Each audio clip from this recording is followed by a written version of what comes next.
Hello, my name is TJ Heslin, and in this video I'm going to demonstrate a simple fluid mechanics concept with just a hair dryer and a ping pong ball. So I'm going to show kind of what happens, explain the physics behind it, write down some equations, state my assumptions, and then I'm going to walk through a sample calculation of what this setup looks like.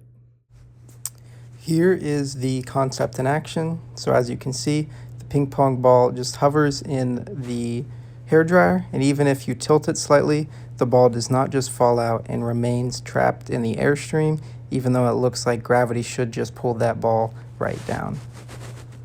So there are two main things happening.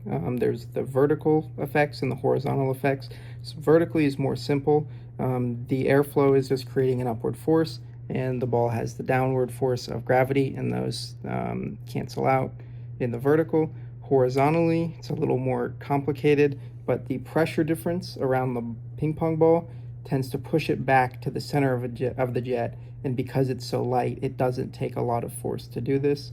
When the ball becomes slightly off center in the air jet, one of the sides sees faster air and one of the sides sees slower air. This faster air leads to lower pressure, and the ball gets pushed back towards the center and gets balanced to the middle, and that's why it doesn't fall out of the airstream. The main equation that relates to this concept is just Bernoullis equation, or Bernoullis principal equation. Essentially, we can see that if we increase the pressure in the p variable, the first p variable we see, that means the velocity has to decrease if we increase this, as they're equal to a constant. So the increase in velocity will lead to a decrease in pressure and vice versa. So when the air from the hair dryer is blowing much faster than the air around it, there is high pressure outside of the jet stream and low pressure inside of the jet stream. And this high pressure on the outside of the stream creates this sort of wall that you can see push the ball back towards the center, and can even counteract it when you tilt it due to the ball's weight being so low. So here I'm going to show a few just simple calculations that kind of show what's happening in this experiment. For the assumptions of this, we're going to assume the flow near the ball is steady on average, that the air is incompressible.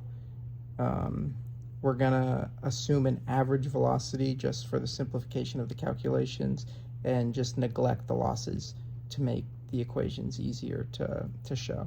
But we can calculate using the average mass of a ping pong ball, which is about 2.7 grams. We can find the total downward force that's acting on the ping pong ball, and that comes to just below about 0.03 newtons. So the upward force generated by the airstream does not need to be very high to counteract this. And then for the force calculations, we are going to assume a velocity of about 25 meters per second, as that is about standard for hair dryers, and the radius of a ping pong ball is normally 2 centimeters. So we're using these in our calculations, and once we put all these numbers together, we can get the upward force from the jet to be about 0.47 newtons, which is much larger than the weight of the ball that's needed to generate the lift.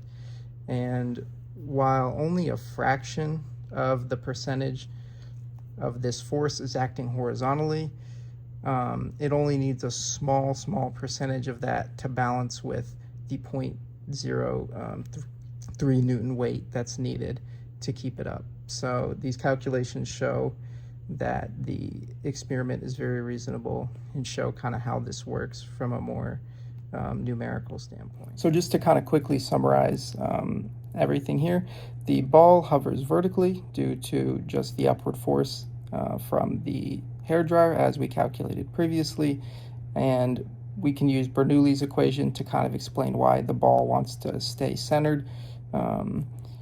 The faster airflow in the region of the jet stream creates a lower pressure zone, as it has an inverse relationship with the air velocity.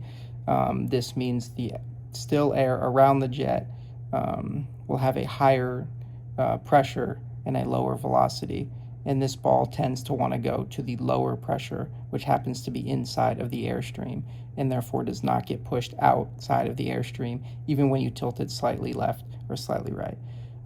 So this simple demonstration just kind of illustrates Bernoullis equation in action, kind of shows how it works, and shows how, and kind of explains this inverse relationship between the air pressure and the velocity of the air and how they relate to each other.